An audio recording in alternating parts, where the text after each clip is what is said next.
about this big. And I think, do you know what? In about 20 years' time, I'm going to own all this. I've done all right. I think I will have that muller rice. And it's small wins, we go for. Yeah, I don't mind living on my own. Do you live on your own, chaps? I don't mind living on my own. You do? You're tiny fat, Charles? You're not, mate. That's all right. I don't mind living on your own. The only thing about living on your own is, I think, is there anything worse than being found alone in your flat, dead, due to the smell? And I think there is something worse. It's being found alone in your flat, not dead, due to the smell. So I'm always cleaning. And showers, I've got a shower. I've got to just shower, and it's hard to clean showers. There are a lot of nooks and crannies. So when I'm doing it, I do it naked. Only because of the splash. Well, the splash from the Sillet Bang. If you're getting right into the walls on your clothes, you don't want it. Not quite naked, because I wear these cut-down rubber boots. I don't want the corrosive stuff on your skin. It's not good for your dom, okay, long term. So you've got to watch out for that. And if I'm a good clean, I've got this old Hessian pinny that I put on. It can take a bit of that, it can protect my skin a bit. And I've got very poor ventilation in there, so I sometimes wear a face mask like that as well. And it's at that point I think, well, if I keel over now, it's going to look a bit suspicious, isn't it? Okay, the flat will be clean, but people might think I was a Tory MP. It's such a fine line, isn't it? And then I think, who would find me? It'd be my neighbours, probably. How well do you know your neighbours, Dave? Yeah, pretty well, I think. Yeah. You think? Yeah. Exactly. I thought I knew my neighbours pretty well as well, and I thought that would be fine. But then a little incident last September made me realise just what a presumption that was. First chilly day of autumn was, I'm coming in. Yes, 4 o'clock, about 4 o'clock in the afternoon, bit of a chill, and I'm just coming in my front gate, and Janine was just coming out of her door. Janine I've lived next door to 15, 18 years, but I heard her husband Fred hadn't been well, so I'm being a good neighbour. I said, how's Fred? I didn't realise how ill he had been, okay, he had this stomach pain. He went to the GP, they said it's trapped wind. He's come home, it's no better, not trapped wind. He started vomiting now, he's not eating in days, he's vomiting now, they've gone to A&E. He goes to A&E, he's there all night, can't get admitted, vomiting, terrible pain, no pain relief. Eventually gets admitted to an orthopaedic ward. And of course, he can't be on there for 5 minutes before the night sister comes on. She can't have vomiting patients around people with open wounds. He's back in A&E for another half a day, pain. Finally gets admitted to the gastroenterological ward where he needs to be. He has a colonoscopy, he has an endoscopy. They find a blockage about the size of a big Brussels sprout. No, well, you laugh. A big Brussels sprout. They can't remove it. They have to cut it out. He has to have a temporary colostomy.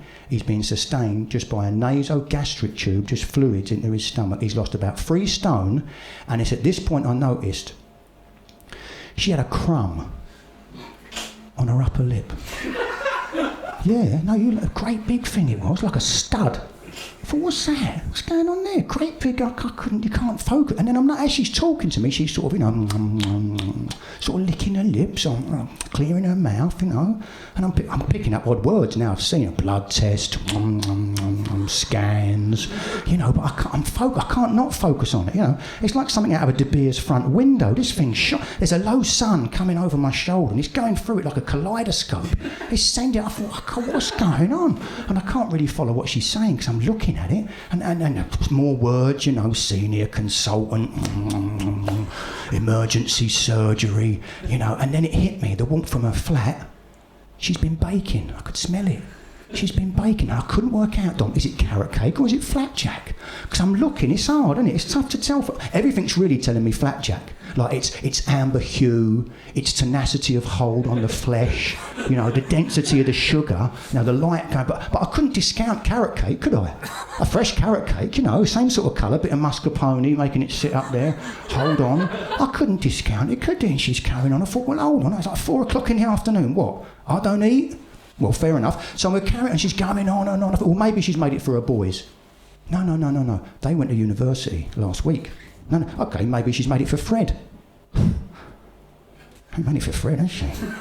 Fred ain't had solids for weeks. She ain't made it for... What's she going to do, liquidise it? What's she going to liquidise it? OK, you liquidise a carrot cake. You put that down into its dense juices and you put a syringe full of that into his stomach. He couldn't take that. It'd be like feeding him crude oil. He couldn't tolerate that. OK, or what if it's flapjack? She uses jumbo oats. I've seen her in Tesco's. You can't liquidise those. You put one of those in his system, it'd be like giving him a depth charge. No. She's eating this herself. She's sitting in there, all cosy, nose bagging away at a fresh tray baker's something, while I'm on the doorstep virtually starving. And she's heard the gate go and she's coming out and she's on and on. It's tea time, you know, and no suggestion she might give me a slice of whatever it was cooling on the cake stand. I could see the door was open in her kitchen. Chat. And at the end of it all, you know, she just sort of goes back in her face, all long-faced, turns back into her house, still licking her lips. Prognosis. Touch and go. Shuts the door. Yeah, as if she'd done nothing. It's shocking, isn't it? You know, you live next door to someone for nearly 2 decades. You're sleeping peacefully. You know, just separated by a few bricks and mortar. You think they're normal, decent human beings. And then one day you find out. You've been living next to a monster all this time. You know, size of a big Brussels sprout. Eh? Maybe if he'd eaten a few more down the years, instead of all the cake she's always talking about, this terrible interaction need never have happened. But you think she's thinking that? Of course she ain't. Her mind's too full of what she's going to stuff her face with next. And now I've got to worry about her coming in my flat, finding me dead, probably munching away, you know, crumbs everywhere. You know, and I probably just hoovered. I probably know. I reflected on it. I thought maybe I was a bit harsh. I reflected on it. I thought maybe I should have tried to find the better angels of our nature, tried to connect those. Isn't that a great quote? The better angels of our nature. It's Abraham Lincoln. You know, he said that a couple of days before the Civil War started, so it didn't really help. But it's a nice thought, wasn't it? But you know, I couldn't do it, Jamie, at the time because I was fragile. I was fragile. My confidence had just been knocked. It's come on the back of something else. And once your defences have been pierced, you're not the person you are. You look whole, but you're hollow, aren't you? You know, like Richard II. You know, a little pin bores through his castle wall. And farewell, King, because I used to be a teacher. You know, I used to be a primary school teacher. I used to teach the youngest kids, years 1 and 2. But I had to give it up. And I didn't give it up because of the marking or the planning or the workload or Ofsted or the inspections. I gave up teaching because of the children. So unreliable. And I remember one kid particularly, Bradley, he joined me like 5 years old. He's from an adopted kid, terrible background. He was emaciated, well behind, no friends. And by the end of year 1, he was full weight, load of mates in class, on his academic levels, fantastic. And he gave me a mug at the end of the year. He gave me this mug and it said, world's best teacher. And the apostrophe was in the right place, everything. And it was such a boost, you know, this kid Bradley I'd helped and he went out. And every morning after that, I'd have a cup of tea with it and I'd clean it before I went out and I'd put it on the mantelpiece. I'd look at it, it's like a positive stroke, you know, just on your life. And then months later, I'm doing cover teaching around school. I'm in his year 2 class and I'm in with Miss Jones. Had a great day, we all did everything went right. Another great day. And I'm tidying up the desk, Miss Jones's class at the end of the day, and I come across this thing. It's a sort of I thought it's a memento sort of thing, you know, and I thought I recognise that handwriting. I taught the kid to write. That's Bradley's handwriting. What's that say, Joe? Best ever teacher.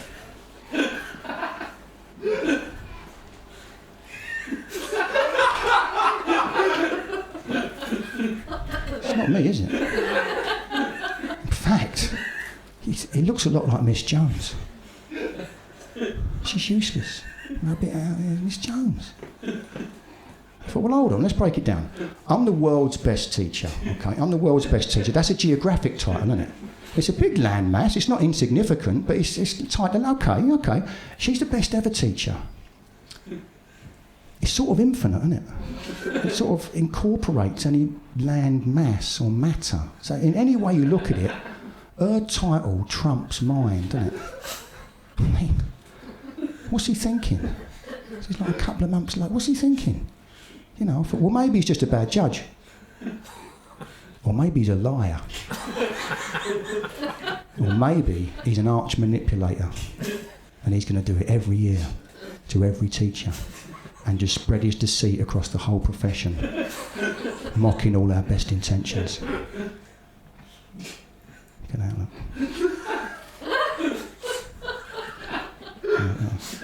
I thought, pt2, Bradley. You know, it goes on. Look, oh, fabulous teacher, fantastic teacher. Well, he don't need to say fantastic once he said fabulous, does he? It's redundant, isn't it? No need for that, is there? You know, as if he's never seen these things in an adult before. You know, fabulous teacher, fantastic teacher, kind teacher. Prick. But anyway, so I thought, well, what do? Do I report him? Well, he's nicked the wood, hasn't he? He's nicked the wood from DT for a start. That's school property. But no, I thought, don't report. No, that'd be petty. Don't report him, that'd be petty. So I wrote to his parents instead. To the guardians of Bradley, please find enclosed the mug which you so kindly gave me last year. I'm afraid it is now useless, for anything that comes out of it tastes of rank betrayal. P.S. I'm not surprised he was adopted. No, you don't like. And you know what the kicker is, Jane? You know what the kicker is? I really like that mug. No, it meant a lot to me. Really did. And Miss Jones, she don't even know this is gone. That mean nothing to her. You know, and it makes me wonder just who the biggest loser in all of this is. Didn't suit me though, teaching. I wasn't coping, you know. It's not good for you having all those eyes looking at you all day. It can sort of fuel your paranoia. You know, them all sitting there looking at you, waiting for you to do something to instigate their interest. I mean, imagine that. Yeah. I started to have some sympathy with those monkeys at the zoo who get so fed up with being stared at all day, they get their poo and throw it back at the people looking at them. Have you seen those? Happens all around the world now. It's very possible now at London Zoo, I don't know if you've been, because in the gorilla zone, there's no fences, no cages, no glass. You're just separated from the gorillas by a moat. It's fantastic, beautifully designed. Because I was there before I came out to try and calm down a bit. And I see the silverback gorilla. Has everyone ever seen one? They're just remarkable. They're almost beyond description. And art is not essential when nature is sufficient. Balthazar Gracian, it's a nice quote on it, 17th century monk. I got so lucky last time because I went and the silverback was just about where you are, Dave. Just a little bit, but maybe just beyond. Incredible. His back was turned, the shoulders, the magnificence of this beast, and yet all that power was tapered down to these hands that had the dexterity of a fine artist. And then his face turned, and it was just like a black mirror of inscrutability, and our eyes met. And it was almost like an epiphanic moment, me looking into this wondrous creature. But then I thought, no, this is horrible. I'm staring at you in your home. What am I doing? And I had to turn away. I had to avert my gaze. I had to look down. And when I did, I could see that in the moat, there were these really decent chub. Yeah. No, like 2-3 pounders, not specimens, but if you'd have had the right gear, a bit of maggot, stick float, you know, you could have bagged up. You know, because there's a pump system in the moat, and they love that. There's a good pump system to really keep it going. You could have tried it down, because they can't get fish for much, can they? You know, in the zoo. All I'm saying is, Jane, if you go to London Zoo, okay, to look at the chub, take a little bit of time to look up and appreciate the higher primates as well. Okay. Oh, a lot of families at the zoo, don't they? A lot of families, and people say to me at 54, you know, isn't there? I've got no wife, got no family, got no partner, got no kids. They say, isn't there a baby-shaped hole in your life? I say, no, there isn't, but there is a barbel-shaped one. I've not caught a barbel in a decade, Dom. Not a decade. I've got to get down to the Y. I'm going down to the Y in October, don't worry. I'm with my brother. We're going to go down and get a barbel. Lovely, isn't it? Look at the fins on that, look at it. Look at the condition of it. Fantastic. Yeah, he's saying, I can't have a family. I can't talk to you. I couldn't have your responsibilities, Dave. I couldn't assume. Because if you've got a family, there's things you've got to do you can't get out of, okay? You've got to prioritise the needs of others. You've got to provide financially, and you've got to have a picture of them on the front of your phone at all times. Rather than a particular fish you might have caught, which in fact harbours a fleet of emotions for you. I mean, could I risk not seeing that a dozen times a day just because I might have found my soulmate? I'm not sure I can. The heart wants what it wants. Emily Dickinson, you know. But I do project that fear into the future. You know, I've got a partner, and I come home one day and she's on the couch, and as I come in, she's saying nothing. And all of a sudden, she just picks up my phone and she points it at me and she says, "I'd understand if it was another woman, but a bream." I'd have to explain myself. I said, "No, it's not like that. You don't understand. It's not what you think. That's a £3 perch. You're not going to see that at the zoo. Give me some credit, will you? I'd never leave you for a bream." No. But what have I left behind? What have I left behind? You worry about these things as you get older, you worry about legacy, but not just me. Some people who you think wouldn't worry, do worry. Isaac Newton wrote this in his autobiography. He said, "I do not know what I may appear to the world, but to myself, I seem to have been only a boy, walking along the beach, looking for a more rounded pebble or prettier coloured shell, while the great ocean of truth lay before me." It's Isaac Newton, you know, and he invented apples. You know, life is just so challenging sometimes. You resort to seeking little victories, don't you? But even those can become fraught, you know. I'm not showing off or anything, Jane. You see me here on the stage. I can pretty much afford any sandwich I want. I can, right? But that doesn't stop me hanging around Marks and Spencer's about 7:30 at night and seeing what ones they've made cheaper. You know, it's like a little game, isn't it? You go, da-da-da-da-da-da. I'm strolling here, I'm on the hustle, I'm a player. I'm gonna get me a sandwich. Da-da-da-da-da. I've gone in on Princess Street the other day, about half sin. I've gone in too early. The yellow stickers ain't out yet. I've had to get a trolley. So I'm circulating round with a trolley and I'm putting some good stuff in the trolley. Oh, Prosecco, fillet steak, Manuka honey, large, you know. I wasn't going to buy it, didn't matter. And she's come out with her gun. Oh, I've let the trolley go. And I've gone right in her slipstream. I've seen it straight away. Coronation chicken was $3.20, now $1.30. I mean, hold on, my mind's going crazy. I mean, hold on. I'm saving more than I'm spending. How does he? I'm making £1.90. That £1.90 didn't exist before she put her out there, and now it's virtually lying in my pocket. Oh, the serotonin's bouncing off my skull. It's a jackpot. Oh, I can see it. Oh, I picked it up. I've gone over. Oh, I felt like Goldman Sachs walking over there, and I've gone over the machine. I've scanned it. Beep, £3.20. And all that confidence and sense of bravado just evaporated quicker than the outer layer of an appropriately placed bar of imperial leather. And I thought, what do I do? And the machine's now trying to close me. You know, place item in bagging area, place item in bagging area. I don't want to place item in bagging area. That's playing their game. And I thought, what do I do? Do I talk? I can't talk about money. What do I do? Do I go and speak to a teenage assistant? I thought, yeah, Toby, just do that.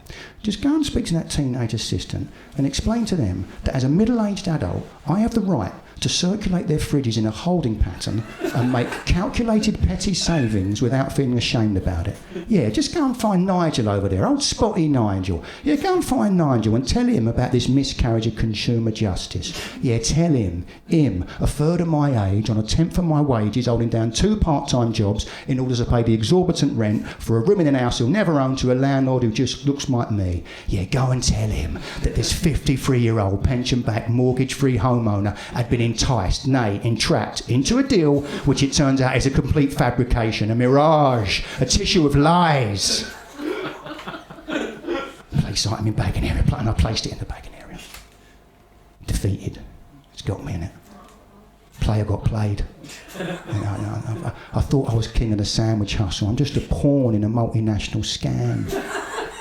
You know, and the machine's heartless. It won't let you go. Do you want a receipt with that? And of course I don't want a receipt with that. And it had to have the last word. Thank you for shopping at Marks and Spencer. You prat. That's what it said. That's what it said, Jane. Sure. I mean, merely minutes before I'd entered with a light step and the prospect of a semi-illicit savoury treat. And now I was leaving leaden-footed, humiliated, and in the midst of an existential crisis. And I'm standing in the doorway, I'm looking at the packaging, and from the middle of it there's this garish yellow sticker staring at me, unblinking, like the accusatory eye of a cyclops, defining my whole being by the 3 words printed on it. Reduced. Best before. I thought, yeah, that just about sums me up. I threw it away.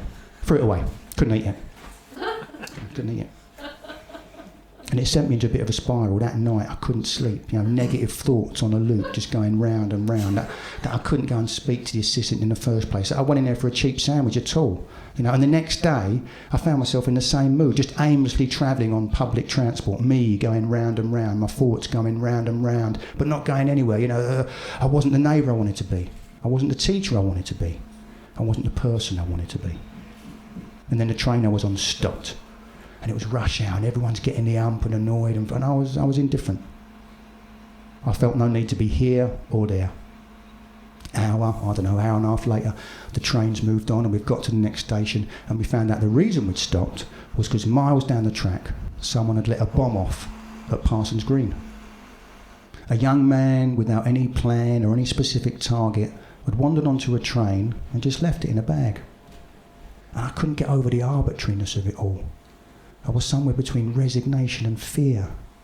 And I searched through all those aphorisms memorised, quotes learned, for something that would protect me from the slings and arrows of outrageous fortune, but I couldn't find it.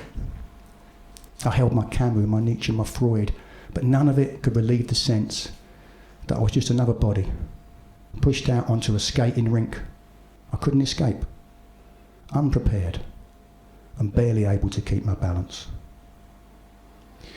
A.J. Balfour, when he was Prime Minister in 1904, wrote this in his private papers. He said, "Man will go down to the pit and all his thoughts will perish. The uneasy consciousness which, in this small corner, has for a brief space disturbed the contented silence of the universe will be at rest. Matter will know itself no longer. Imperishable monuments and immortal deeds, death itself and love stronger than death will be as though they had never been. Nor will anything that is be better or worse for all that the labour, genius, devotion and suffering of man has striven through countless generations to effect." And then, as if from nowhere, a voice came to me, and it was my mum. And she told me something that her mum had told her. She said, "As long as you've got a tongue in your head and a hole in your arse, you'll be all right." Isn't that great? Yeah. How reassuring. And isn't it good to know that my mum and her mum before her were just as concerned with roughage then as I am now. Right? So thanks, Edith. Tennyson, Wordsworth, Proust. I'm not knocking the Western canon, but it's not always what you need, is it? It's not. They raided a house a few days later at Sunbury-on-Thames, and they caught the bloke who planted that bomb. It was main news. It was reported all over. What wasn't reported was something else that was caught at Sunbury-on-Thames in the same week. A £3 5-ounce roach. 3.5. Not 2.5, Dave. 3.5. Well, exactly. It's a true roach. They've counted the scales up to the dorsal fin. It's not a hybrid. Can't get it, wasn't it? And the fellow who planted the bomb said he did it because he was bored. And I couldn't marry the two. Bored. Living merely yards away from some of the best free fishing in the country. I thought, is there anything we could have done as a culture to just make known to him the possibility that was right in front of him, but that he just couldn't see? Maybe if someone had just taken him fishing, it would all have been so much different. Because you can give a man a fish and you feed him for a day. But if you teach a man to fish, he's less likely to engage in casual terrorism. That's it, Jamie. That's all I've got for you. Are you going to take anything away from today, Jamie? Left do with Jamie, you're going to take away a lot more than that, Jamie. Okay? You're taking away that as well. And I want you to use it wisely. Okay? Thank you very much for coming. Enjoy the festival. I'll see you in John Lewis. Thank you.